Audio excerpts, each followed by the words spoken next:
Now for my question for I know. Sister Mary Chan, which she already knows. Yeah.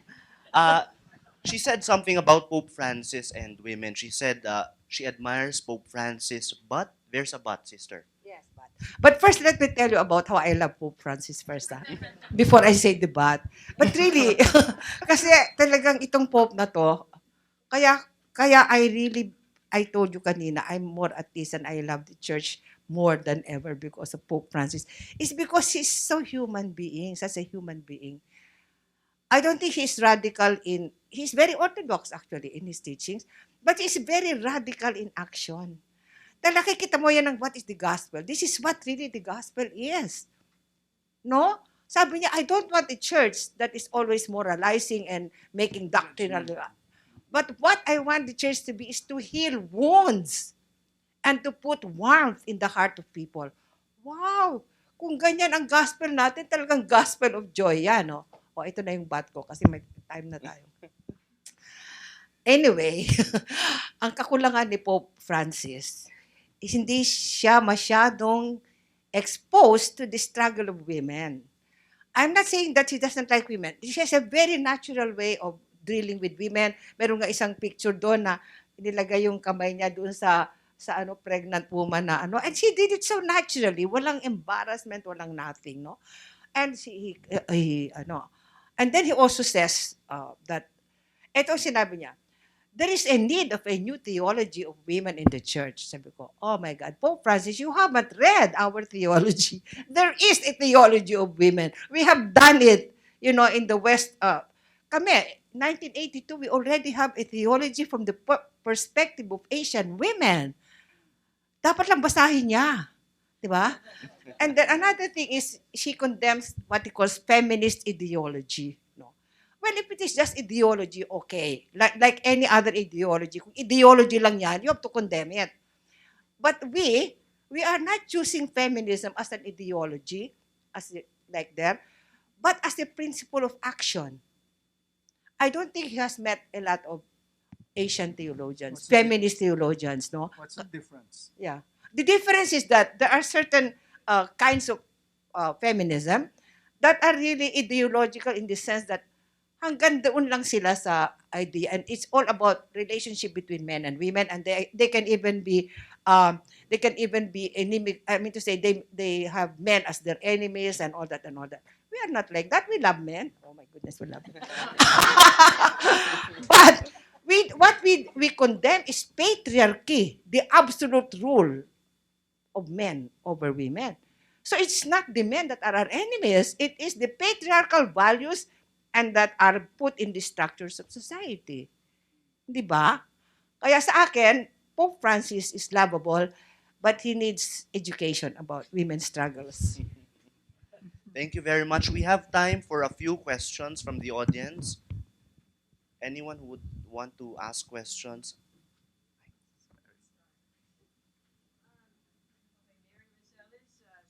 Sociology, anthropology.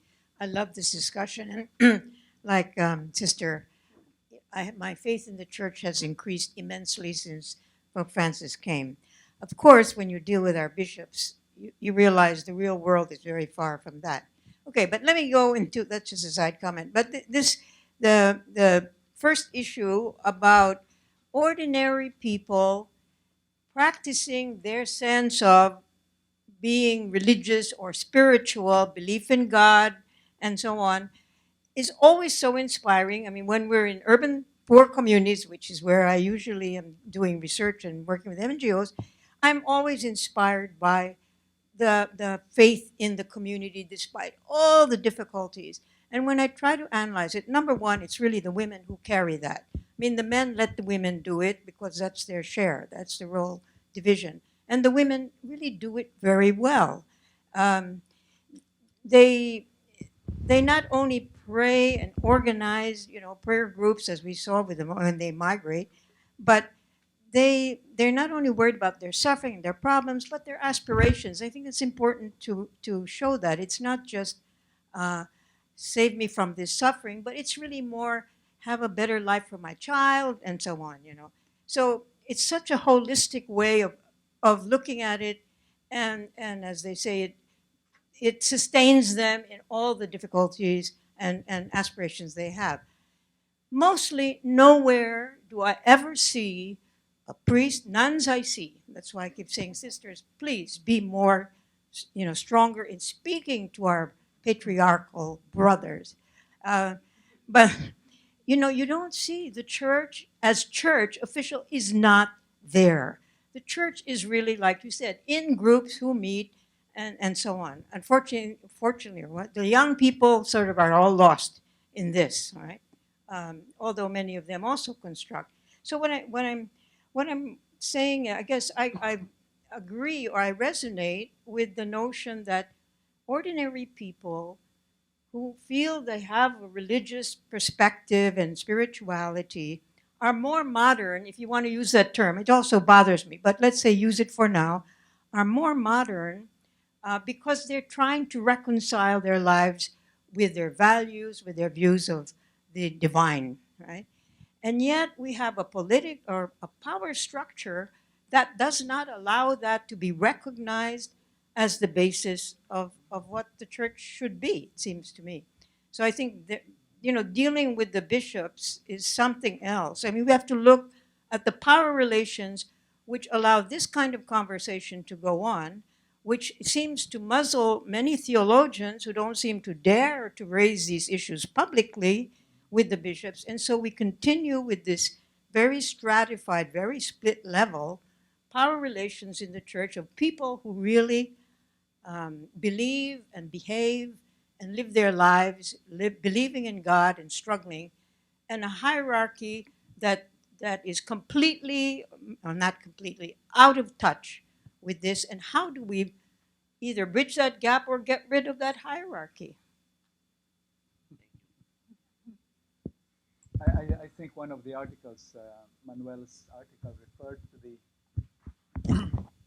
the tendency of church authorities, the Redemptorist fathers in this particular case in Baclaran, to try to regulate the direction of the Marian devotees' activities, for any number of reasons. That in itself is worth studying. To what extent can the church do that?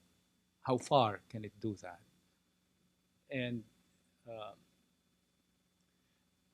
to me, the categories that are being discussed here have sometimes been referred to as the difference between the churched and the unchurched. In other words, you can be spiritual but unchurched. The question that probably will follow from this is, if you look into the future of religion, what will it be like in the modern world?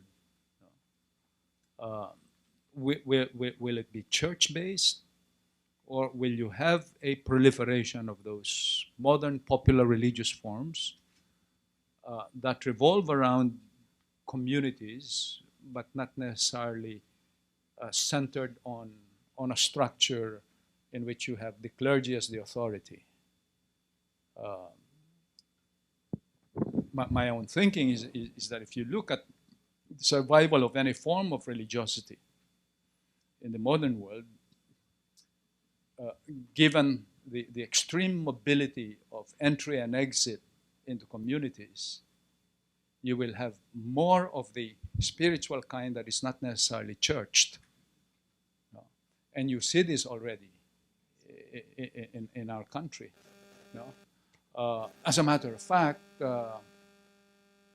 I sometimes wonder how the church feels about more and more masses being held in shopping malls. Does that represent a kind of enchantment of shopping space? No, I don't think so. No, the fact that you hold masses in mega mall doesn't make that particular space in mega mall sacred. No, but more and more, this is the kind of spirituality and religiosity that you find in urbanized cities. Same thing is true for the migrant workers that we have, the diasporic community. I don't think that they are connected. This is my hunch to any particular church, but they may be looking for a group of people uh, to which they can attach themselves, you know, and then intensify their faith. This could lead to a particular type of devotion. The strangest that I have seen in my own work with overseas Filipino workers is a group of workers in Japan, just outside of Tokyo. I was visiting a group of Japayuki Filipinos in a snack bar. They call them snack bars, with 5 tables, and then they're all Filipino women. They were dancing and so on and so forth. And I realized that the Santo Niño was right there lodged between whiskey bottles and ano. So between dancing, they were also praying to the Santo Niño, and seamlessly. There was no this, they were not, they didn't look like they were experiencing any disjunction, no, in their faith.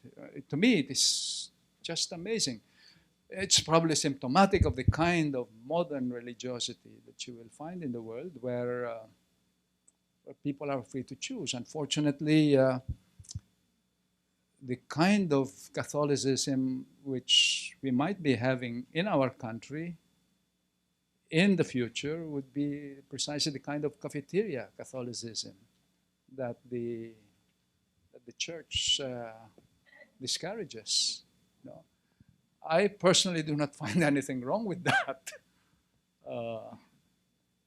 But for obvious reasons, the church would object to it as a desirable kind of Catholicism. Hindi ba, sister? Time na ba? We, I want to make one trivial comment and another more serious. The trivial one is what you are saying is true in Olonga po, my goodness.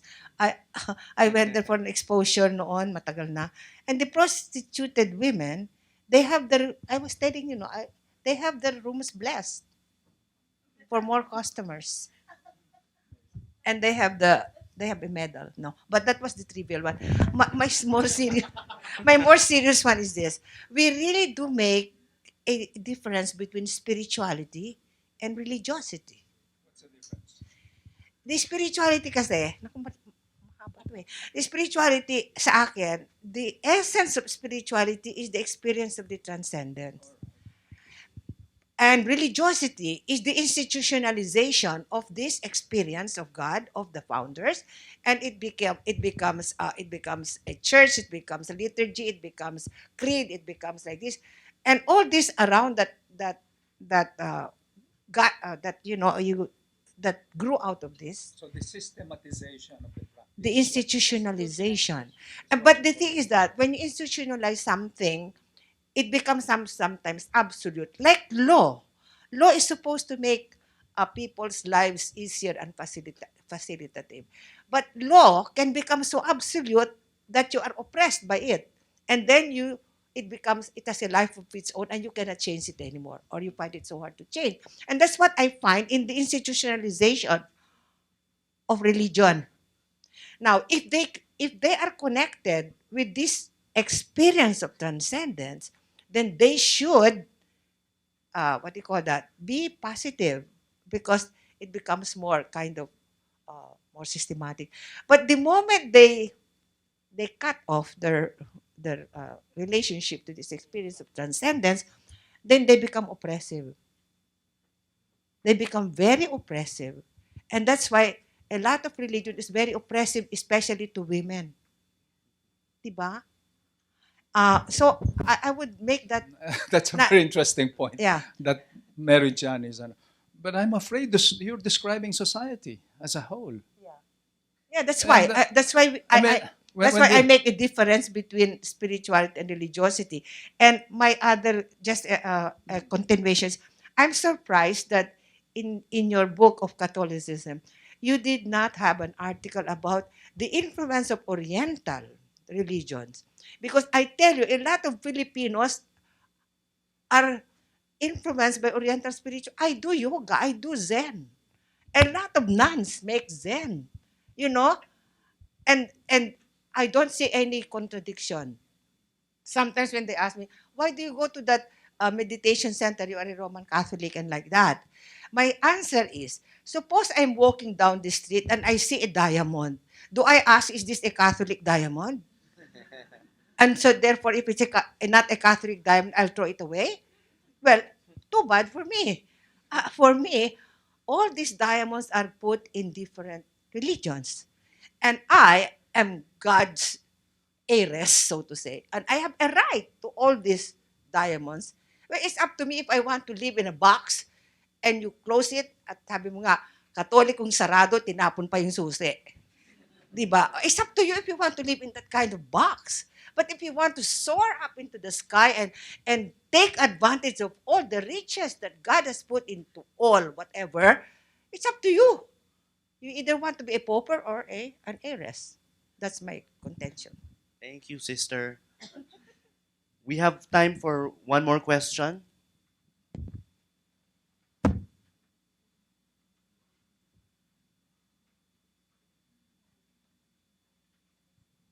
Hi, good evening. I'm JP Soto, a sociology student from the University of the Philippines. I would just like to make a comment regarding the statement made by Sister Mary John a while ago about the involvement of the church into the realm of the politics. So, yeah, we know you've said, Sister, that uh, the ch- you uh, the church doesn't really pertain solely to the building or to the institution itself, but because are the we are the church, everyone, the members. But for me, uh, you can never really separate the self, the individual, from his or her habitus, or basically from the institution that he or she belongs to, because we as individuals, though we are not very conscious about it, we are uh, we carry a part of those institutions that we belong to. So basically, we represent those institutions. And uh, what I'm trying to say is, we as individuals, we carry the scripts, the social scripts that are ascribed to these institutions. So um, whether or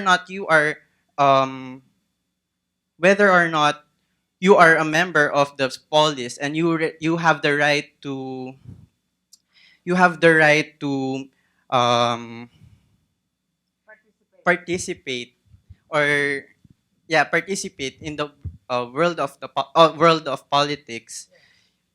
Nandun pa rin yung sense na your views, you carry the views of the church. No, I don't.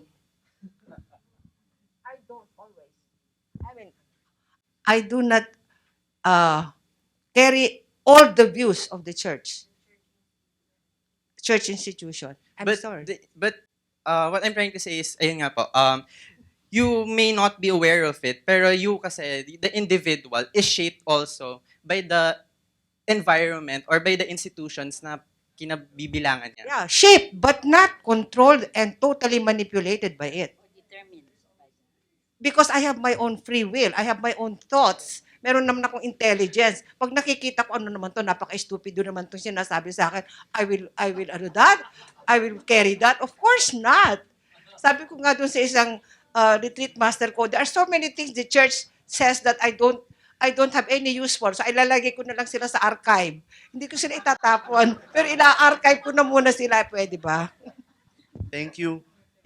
Thank you very much for the questions.